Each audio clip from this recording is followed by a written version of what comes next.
Atbildīgākais moments ir klāt.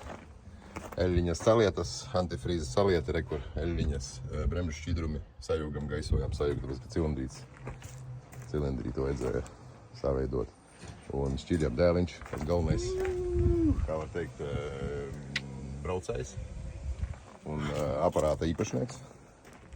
Un, nu, ko šķidrjam? Jā, bet, nu jā, vēl apakšā būs jāsaliek.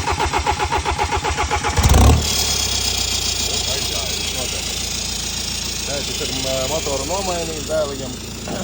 Vēl jāsaliek ripūtēji. Tagad tās mazīs testīt, ka es rūs un galvenais. Un jāsaliek vēl tur apakšā vadi un nedaudz tas. Nu, principā motors ir nomainīts un būs gājējs.